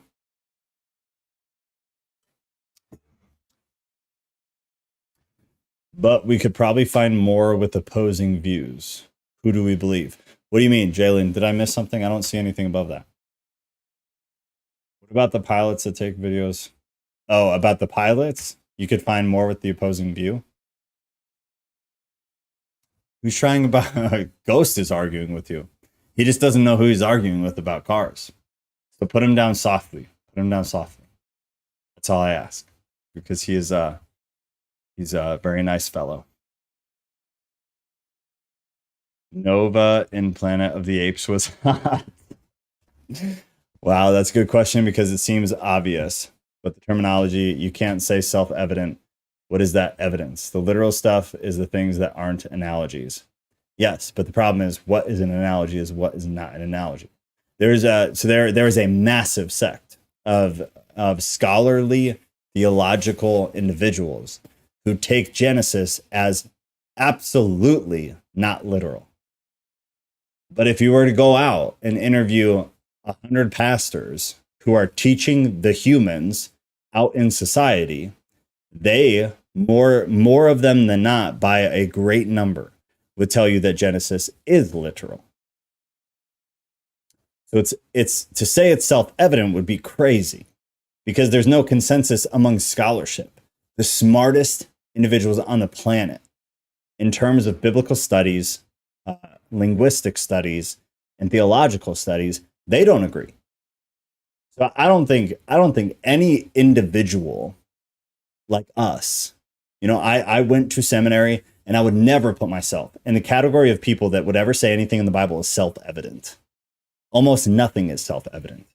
And the further we get away from when the Bible is actually written, the less self-evident everything becomes.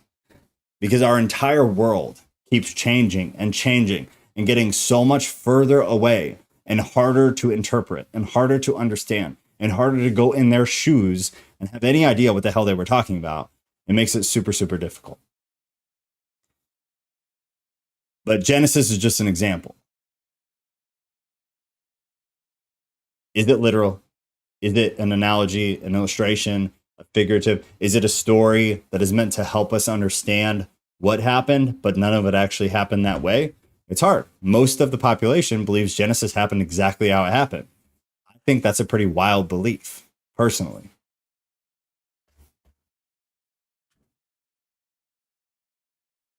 What are you doing? I think it's a wild thing to believe. But I get it, and I don't hate on people who believe it. It reads like poetry. A lot of people who study Hebrew, if you compare it to other poetry during the time, it's pretty similar. So why would you take it literal? We got caught. Hide. Hide. There's a dog and a girl. There you go. There you go. Nope. There is no such thing as a sky vacuum. Can't have a pressurized system next to a vacuum without containment. That I know that from work, actually. Flat Earth Brothers is a Christian FE channel. They're cool. Oh god, so they're pro flat Earth, I assume. Is he on the desk? Yeah, he is. Hey, bud. Is that better? Hey, friend. Yeah. Hey, buddy. Can I go outside? You gotta go outside.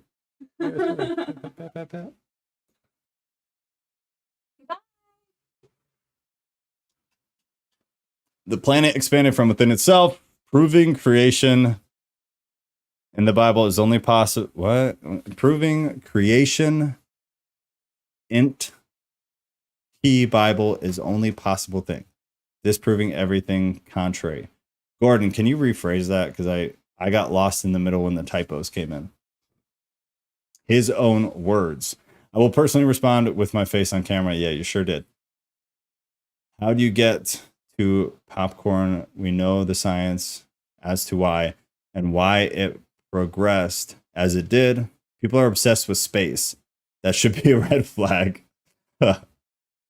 Humpty Dumpty can be pieced back together. Guaranteeing creation is precariously absolutely fact. You just mean creation as a concept? Like intelligent design, like intelligent creation?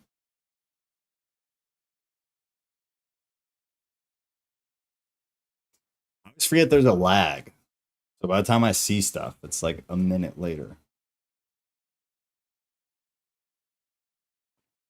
He's a very good boy. The best boy. The planet expanded from within itself, proving creation in the Bible is the only possible thing. How do you figure, Gordon? How do you figure?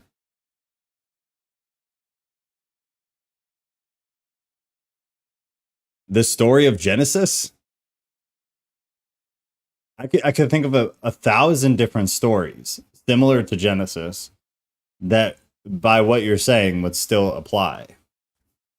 I don't think the way that the planet expanded from within itself has anything to do with corresponding integrity of the book of Genesis as a literal understanding. I don't see that at all. You can try to explain more, but I don't see that at all. Biblical creation. I mean, yeah, Humpty, that's not a good answer, though. Humpty Dumpty is not a good answer. Plus physics is also not a good answer. So the book of Genesis, as it reads, is the only possible scenario of how creation came to be due to this idea of planet expansion from within itself.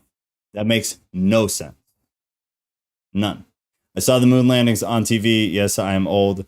That was over 50 years ago, still waiting. That's what I'm saying, dumb cat. And I don't know if you were here before, but I made a comment that I do not believe we've been to space. Because here's my issue. If we've been to space, why the hell have we not been back? We have AI that can drive cars. It can literally manufacture products. And it is so smart that it is able to call Chase Bank and get them to release funds of your account on its own. So with all these things, Why have we not gone back to space? Why?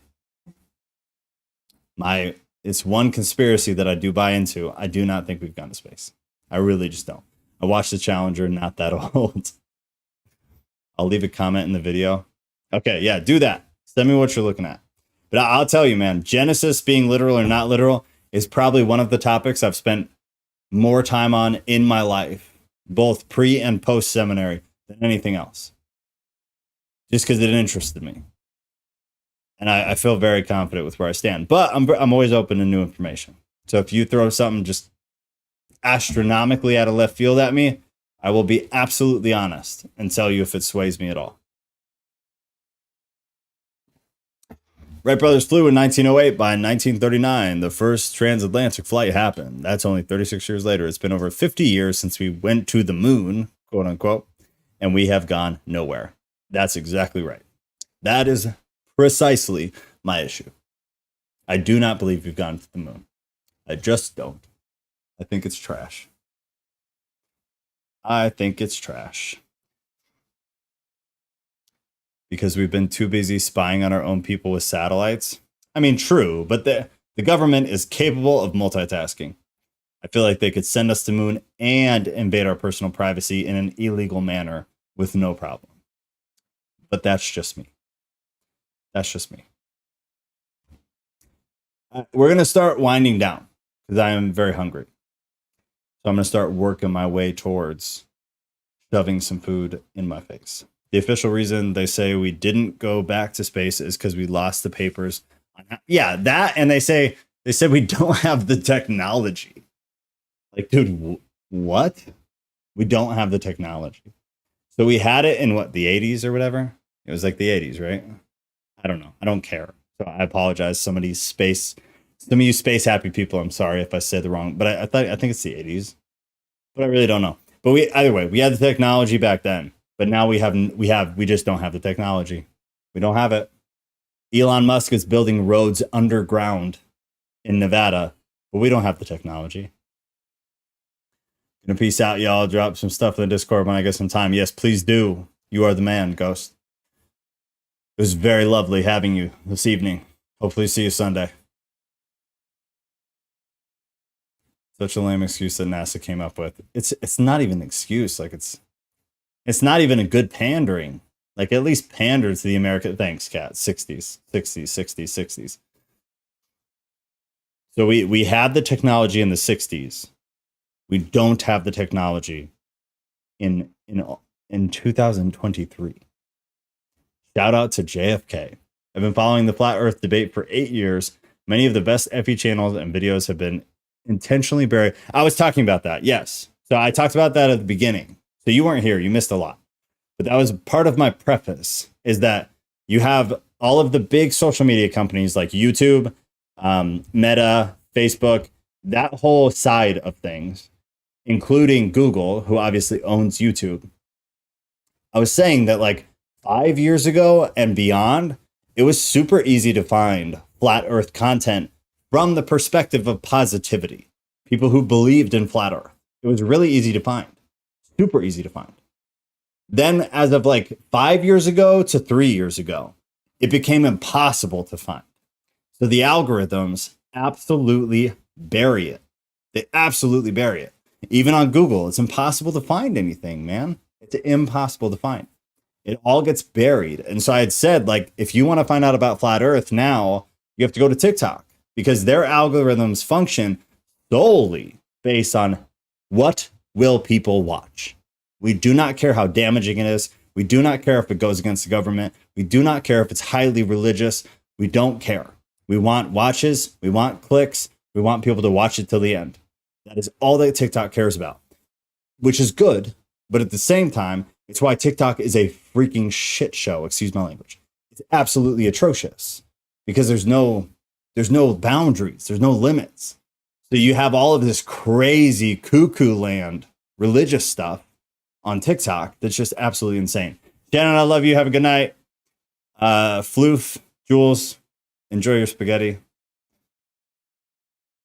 We're off in 9 minutes tops. I gotta go eat. History is an agreed upon lie. God, one of the best quotes in all of history is history is an agreed upon lie. It's there. Almost nothing is as true as that. Almost everything we know, it's just absolute trash. Complete lie, complete lie, complete lie. Wild. Absolutely wild. All right, guys, anything else you guys got? Last call here. I've seen spaghetti come up 3 times. I'm like dying. I'm starving. Shannon, we love you. You're beautiful. You're fabulous. Tell your husband it was nice to see him in there for a few minutes at the beginning. Last minute stuff, though. Last minute stuff. Now that I know we have some people here who were not here before, so quick reminder, and I'll get you guys a link again. If you do not know, we have a Discord that everybody kind of hangs out in just all week, but that is also where we post the events. So every Sunday night, we have a Bible study, and every Thursday night, which is right now, we do these kind of topic discussions. So the way that works is I love you, Jeremiah. I post a poll in Discord. You're the man. Thank you. The man. We post a poll in Discord. You can see that, an example of it here. I'll post a poll. If you have alerts on, you'll get notified. Him's sake, you're the man. And that's so cute. Is that a pear? That's totally a pear. It's a dancing and possibly in a foot race pear because he's got the headband, right? Or am I just not? He's got the headband. It's adorable. All right, focus. So I post a poll once a week. I'll post it either tonight or tomorrow. And then you guys have until like Monday-ish to vote on what we do. As you can see here, Flat Earth was F. Flat Earth blew all of the rest of them out of the water. But the point is, you guys control what these Thursday discussions are. It's not me. It's you guys. So that's always in the announcements. But they have the sections in here. You got off topic, theology, culture, news, conspiracy, Bible, the library, which is just literature. VIP, you don't have to worry about unless you want to donate. That was super delayed and real loud in my ears, but still kind of nice. Okay. Beyond that, we also have like a prayer section. So you're able to, I'm going to go soon. Just give me 2 seconds. You're able to submit a prayer. You can submit them privately, which means only the prayer team and myself can see them, or you can submit them publicly. So Sunday night after the Bible study, I will pray publicly on the stream, and all of those get covered that way. So it's just a chance to kind of get more people's eyes and ears on something you need prayer for. The red section is the live chat. So if you wanted to talk on Thursday, like with your voice into your phone, you could join this event chat where you see Shannon is right now. Her and I were talking before the stream. You can come in there, and then I'll unmute you, and you and I can talk like normal people with our voices, which I wish we would do more of. And then down here is like games and memes and, you know, all sorts of whatever jazz down there. But I put a link in there. It's right above the dancing pear, which is just absolutely lovely. Thank you, him. And that's that. So if you guys don't have anything else, we are going to be out of here for the night.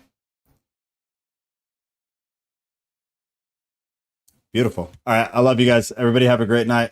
I'm shutting down. I will put that poll up within the next 24 hours. And I'll put some good topics in there. Thanks for everything in him's sake.